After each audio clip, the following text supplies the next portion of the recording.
Welcome to the Honest Hour. Hey, welcome back.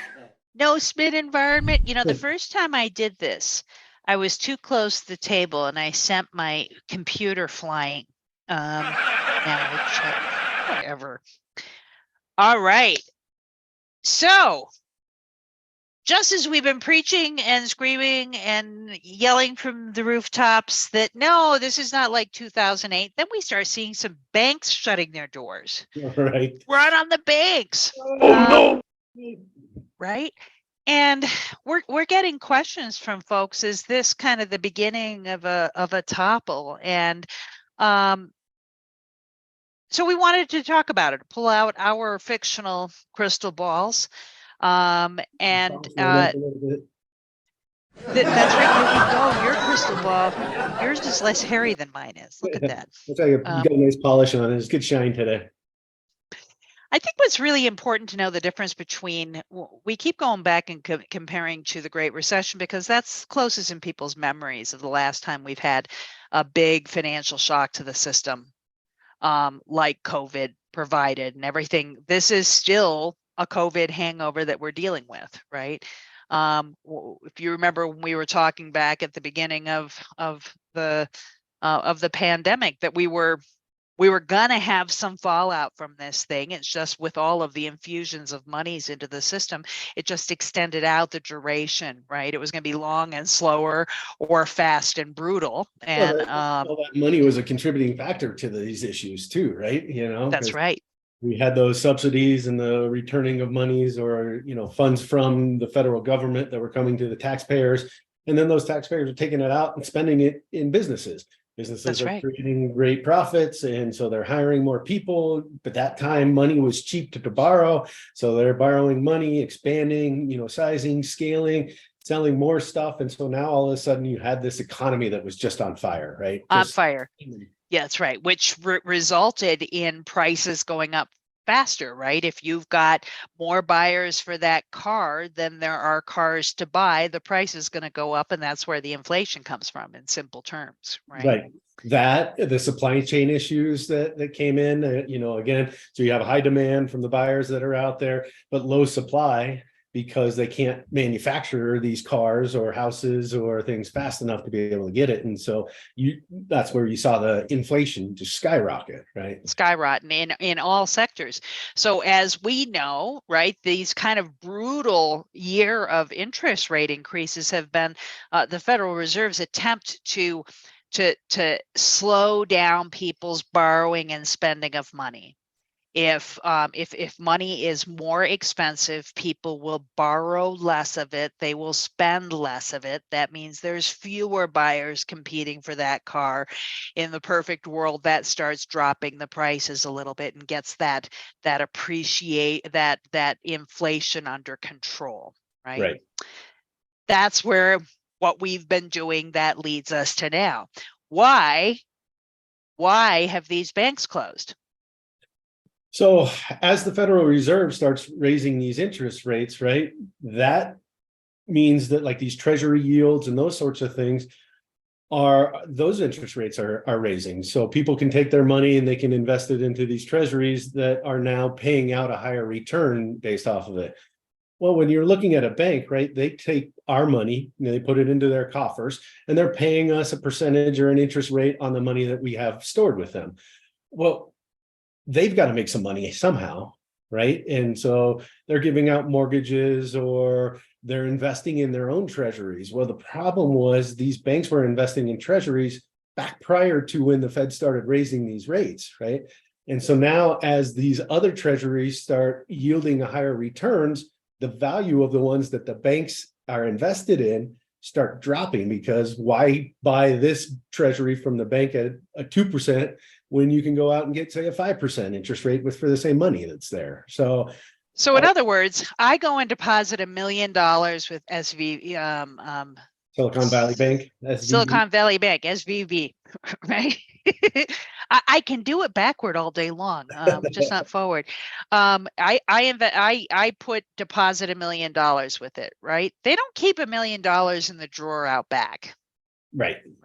They keep, percentage of it, a small chunk. 100,000 of that or 50,000 of that is going to be in the drawer that somebody can use. All the rest of it gets invested, right? So they bought all these treasury bonds in essence, Or right? mortgages Or or mortgages, these investments but that are out there that we can make, the banks are doing as well. they bought those things when the interest rates were super, super low. So now when people say, hey, I want my $1 million cash out, they're saying, well, your money's invested. Let me liquidate some of this so that I can get you that cash, but they have to sell it at a deep discount and a loss, right? Right. This is very different than what happened in the Great Recession with those bank closings, right? Because the banks now, SVB, still owned those bonds. Those were a thing of value, even though the value had gone down. In the Great Recession, they were invested in things that just plain didn't exist anymore, right? It was a shell game, right? Those doors were closing for different reasons. Now that could be considered academic. What's important to me, a closed door is a closed door. I completely get that and I agree, right? However, when I take a look at that and project how freaked out am I that we've had some bank closures in the past month, the underlying reasons for those bank closures in California is poor planning around these interest rates, right? What company in their right mind were going to think that a business model dependent upon artificially repressed interest rates were going to be a good plan? There was not much oversight watching them do this. They didn't have enough reserves, and then some people panicked. We're not seeing that spreading out. I wouldn't be surprised if we saw another several banks close for the same reason, but it's not following that same, and it's got no reason to follow the same domino run that we saw when Lehman Brothers collapsed. Yeah, there's some different things that are happening this time too, right? FRC, Front Range Community Bank or something like that, I want to say it's called, is one of those banks that's in that turmoil right now, right? They're getting a lot of their depositors that are coming in and wanting to withdraw that $1 million that they had on deposit with them, right? One, two, a small handful of investors that do that, not a problem. Banks can handle that. But when it starts snowballing and getting larger and larger, and all of a sudden there's this massive fear and there's this big bank run, as they're calling it, everybody is pulling their money out at one time. It becomes It's a wonderful life. right. That, yeah. But now what we didn't see back in the last collapse, what we're seeing is some of these big banks, JP Morgan Chase, some of the other big ones like that, they're actually taking some of their own funds and infusing them into these regional banks. So like they just put a big conglomerate, just put $30 billion in that FRC out there to help shore them up. The government is giving these short-term low interest rate loans to try and help bridge that gap of liquidity for some of these banks. So there's some different things that are happening this time that are trying to brace up these banks to get them through these runs so that they can manage a little bit more rather than just having this locust swarm come down and start feeding on them. They're trying to space it out a little bit. So time will tell whether or not that's going to be an effective piece. I would probably agree. We'll see a few more that are just overexposed, will run poorly, and failed Not to well respond supervised. quickly. No. Yeah. So. And what this means in the short term, we may have the glimmer of a silver lining in one respect, right? That respect is that I mean, when we take a look at the consumer price index, which is one of several numbers, but one that a lot of folks really keep their eye on inflation, right? If we look at since the beginning of this really aggressive interest rate campaign that the Fed has been doing, we've seen that number go from 9 down to 6%, which is a good number, right? But it's not That's the two that they're targeting. It's not what we're targeting, but it is going in the right direction. When we look at these things, we look at trends, right? So now the Fed has some choices to make, right? Have the interest rate increases that they've been doing, have they done their job? Have they done the job well enough? Are they done doing their job? And can they start easing these interest rate increases or making them smaller? Right. We And they don't got to know. couple that with Yeah, what we just talked about, the impact on the banks and those sorts of things that these interest rates hikes are causing, right? Because if they continue to jack it up, we're definitely going to see more banks fail. And that's so exactly right. they've got their core mission of attacking inflation, but now they're trying to balance that a little bit with Shoring up these the banks, consequences right? that may come from just jacking them too high. So at the most recent meeting, it was a 25 basis point increase from the feds that was there.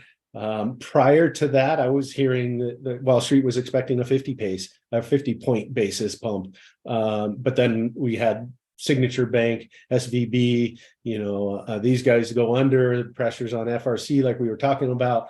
So now there was even some discussion of zero, that some people were thinking that the Fed was going to just keep it steady.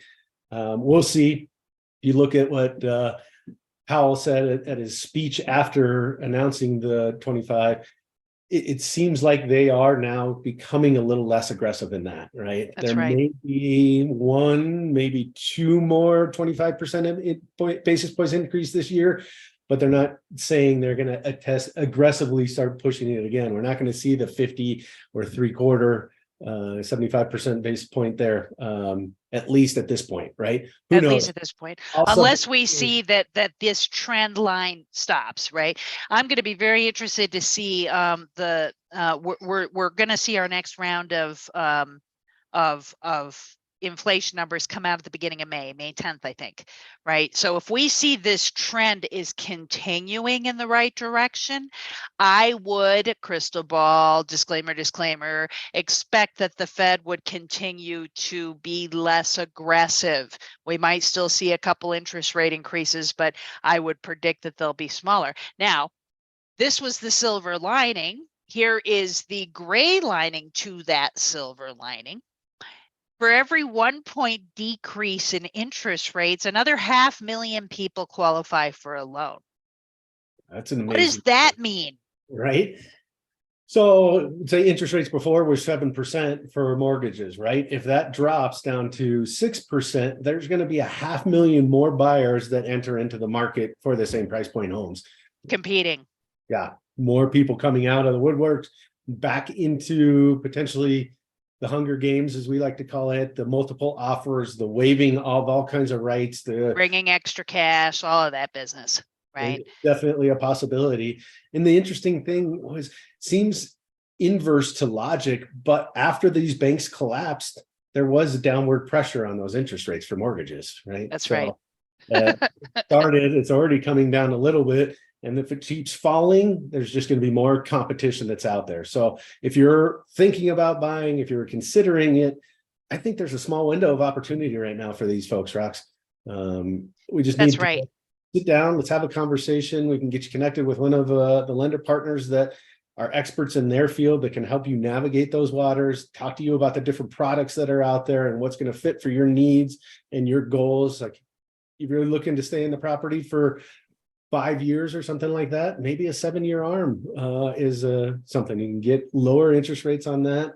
And you're going to be gone before it starts adjusting. So Well, and I think too that this is complicated stuff, and this is why we like having conversations with people and why we do this education, right? One would say that it makes sense that if we think that potentially the interest rates could flatten or come down, I should wait for the interest rates to go down, right? If you wait for the interest rates to go down, you're competing with another 500,000 people. You're having to bring an extra 50 or 75,000 or $100,000 cash. How about we get the best of both worlds, which is you buy now at whatever the interest rate is that you can qualify for at this moment, because if those interest rates do drop down in the future, you can always refinance and you didn't have to compete as much to get into that house today. right. It's starting to shift already. We're seeing more buyers coming out. We're in kind of our peak selling season at the front end of it, at least.